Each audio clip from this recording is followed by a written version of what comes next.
In one of my most recent videos, I got the request, make a video about watch brands that a lot of people hate. And in this video, that's exactly what we're gonna be doing. So before we really get into this, I know there's gonna be some disagreements here, so please leave comments down below. Let's try to have a civil dialogue down there. And then if you've ever watched any of my videos before, you know I don't try to judge people. I kind of go by the saying that the best watch you can have is the one that you're wearing on your wrist, and if you enjoy it, you enjoy it. So that's more of my motto, but we're gonna just kind of be looking at this from the most objective point of view and reasons behind why these brands are hated by many people. And then I'll try to interject my opinion where I see it's appropriate, but let's get into this.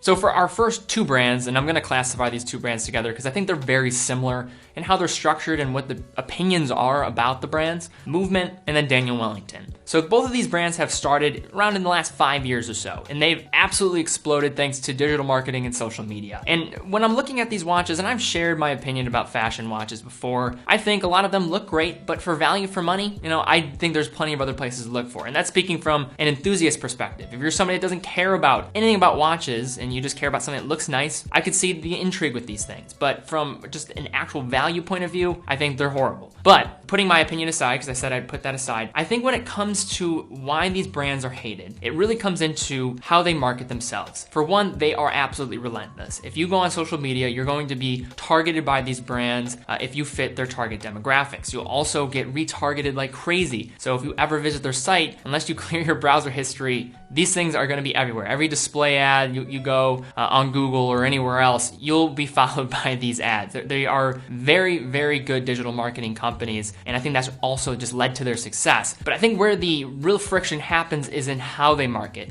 For one, just how relentless they are, but also just what they're saying to market themselves. Talking about affordable luxury, quality materials, disrupting the industry, cutting out the middleman. These are things that are really stretching the truth if we're just trying to be completely honest. Speaking about this quality of materials that brands like Movement or Daniel Wellington use is when you're actually looking at the numbers of how much money they're bringing in from revenue, comparing it to the profit. So looking at a brand like Daniel Wellington, they brought in $230 million in revenue, and after all of their expenses, after cost of goods sold, their net profit last year was $111.5 million, comparing that to the $230 million in revenue. And looking at that, you realize how much money they are actually making. I know they don't have overhead costs in regards to brick and mortar locations or relying solely on e-commerce sales.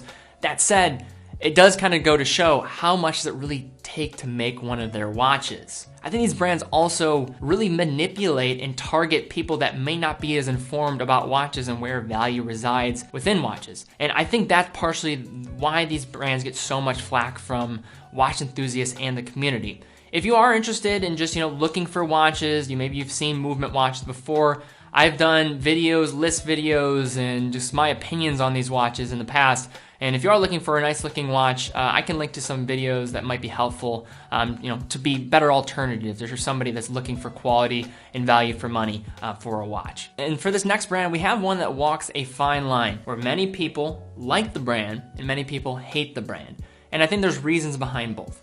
But the brand is Invicta. And before people, freak out, because I know there's a lot of supporters of Invicta watches, I'll extend an olive branch and say, as somebody who, did a video of watches under $100, one of the watches I mentioned was the Invicta Pro Diver. For the money, I think, and that's what I want to stress, for the money, I don't think it is a bad watch. We're looking for a diver under $100, coming with a Seiko automatic movement, has 200 meters of water resistance, sapphire crystal, good specs there for the money. That said, I think there are a lot of objective reasons why people don't like Invicta as well. And before we really jump into that, I think the interesting thing and where it will be a good foundation for this conversation is looking at Invicta's backstory. They were actually started a long time ago in Switzerland back in 1837 and started with a decent premise of wanting to bring more affordable Swiss watches to the market. However, in the 20th century, the brand changed ownership and their once noble pursuit has kind of been left behind a little bit. And to speak about this, let's look at this one example. So on their site, they have a sale of a watch. It's called the Invicta Angel Model 27990. The recommended retail price of this watch is $795. Expensive for a watch, especially for what you're getting. And just to kind of speak to this a little bit bit further, in this watch, it features a VJ20 movement. So this is a quartz movement, and if you want to go purchase this movement as an individual right now, you can go buy it for less than $8. And that's just for individual sale. If you wanted to go ahead and buy this in bulk or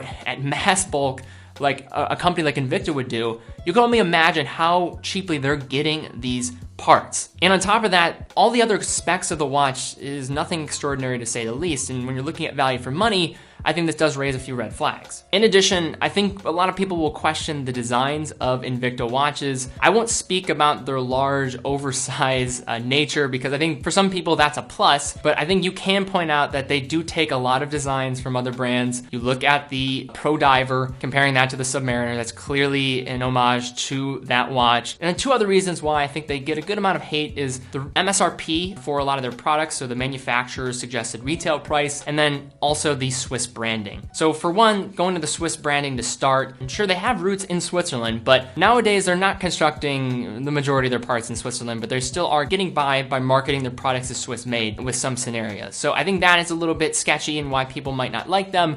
And then on top of that, when you're looking at the MSRP prices of a lot of their watches, their Invicta Pro Diver, a watch you can get on the gray market at Amazon for like $80. It has an MSRP price for $900. And what Invicta does, and if you go on places like QVC or go on the television, you'll see Invicta all the time. And what they want to do and how they sell is they'll have these high MSRP prices and they will automatically, as soon as they bring them to market, cut them like crazy. So it makes it look like you're getting a good deal for watches. So I think that all considered is why Invicta gets a lot of hate. I know this is going to be the one that where people are going to be a little more adamant about in terms of having a alternative opinion, but leave comments down below. Tried to be as objective as possible here in assessing why I think Invicta gets a good amount of hate in the community. And for our last brand, it's not a mention that comes with just pointing out where the brand currently stands, but where they once were. And the brand I'm talking about is Movado. Movado was founded in the late 19th century in Switzerland. And honestly, they made some well-produced and, in my humble opinion, great-looking watches. Watches like their triple calendar, one being owned by FDR. And if you've not seen my video about watches of US presidents, I will link to that video down below. Also their 90M and 95M caliber chronographs and their sub-C chronograph. However, they have just been reduced to a cheaper fashion brand featuring cheap quartz movements and other materials with starting prices around $300 to $400.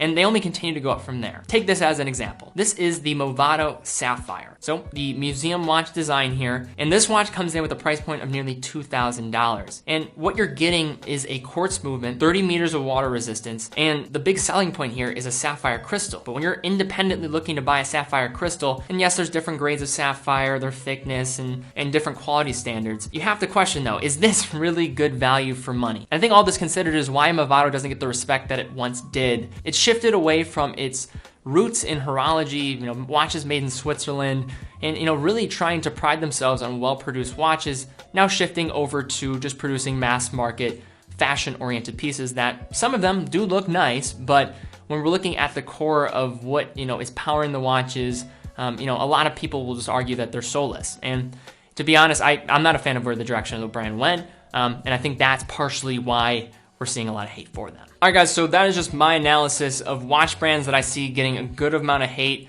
You can argue whether you think it's warranted or not warranted. I'd love to see comments down below and we can have a dialogue down there. All right, guys, if you like this video, be sure to give it a thumbs up, subscribe, hit the bell icon if you want to stay up to date with future content. Also, fill out the watch giveaway form and follow me on Instagram so you can see the actual announcements of the watch giveaway. And finally, if you want to support this new generation of watch lovers, go to our Patreon. Any support there would be greatly appreciated. So guys, thank you so much for watching. Be well, and I will see you all very soon.